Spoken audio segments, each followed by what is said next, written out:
Hello, আসসালামু আলাইকুম viewers. আর একটি নতুন ভিডিও নিয়ে আপনাদের সামনে উপস্থিত হলাম। আজকের ভিডিওতে মূলত আমি আলোচনা করব দেশি মুরগির বাচ্চাকে প্রাথমিকভাবে সুস্থ রাখতে কী করণীয়, বা এই মুরগির বাচ্চা যেন একটু মারা না যায় সেক্ষেত্রে কী ওষুধ খাওয়াতে হবে। আপনারা যারা দেশি মুরগি পালন করে থাকেন, অনেক সময় কিন্তু অনেকগুলো দেশি মুরগি মা মুরগি থেকে সংগ্রহ করেন। সেক্ষেত্রে দেখা যায় মুরগির বাচ্চা 2 থেকে 4 দিন পরে বিভিন্ন রোগে আক্রান্ত হয়ে বিশেষ করে ঝিম মারে এবং পিছনে পায়খানা আটকে থাকে, পাখনা ঝুলে যায় এবং উপরের দিকে মুখ করে নিঃশ্বাস নেয়। এরকম বিভিন্ন রোগে আক্রান্ত হয়ে বাচ্চা মারা যেতে থাকে এবং এক সময় কিন্তু প্রায় সবগুলোই বাচ্চা মারা যায়। তবে আপনারা যদি কিছু ওষুধ প্রাথমিকভাবে খাওয়াতে পারেন এবং কিছু সতর্কতা অবলম্বন করতে পারেন, তাহলে এই বাচ্চাগুলো সম্পূর্ণভাবে সুস্থ থাকবে এবং একটি বাচ্চা মারা যাবে না এবং বাচ্চার পরবর্তীতে ওজন এবং গ্রোথ ভালো আসবে। এ থেকে কিন্তু আপনারা আর্থিকভাবে অনেকটাই লাভবান হতে পারবেন।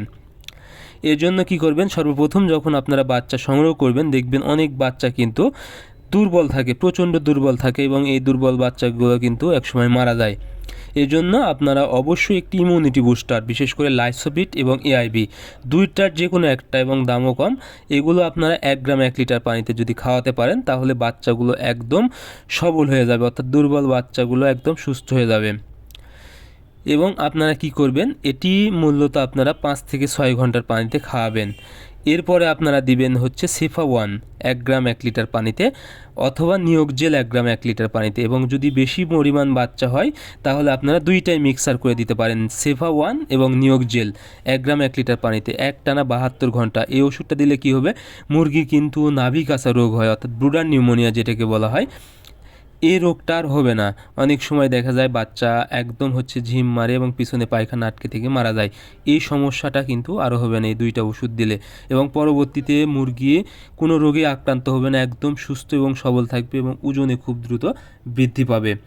এবং আপনারা অবশ্যই সঠিক তাপমাত্রার জন্য মা মুরগি অন্তত 10 থেকে 12 দিন পর্যন্ত রেখে দিবেন, তাহলে মুরগির কোনোভাবে আর ব্রুডার নিউমোনিয়া রোগ হবে না এবং বাচ্চা সুস্থ থাকবে। সো আজকের ভিডিও পর্যন্তই। আপনারা পরবর্তী ভিডিও পেতে চ্যানেলটি সাবস্ক্রাইব করবেন। ধন্যবাদ সবাইকে।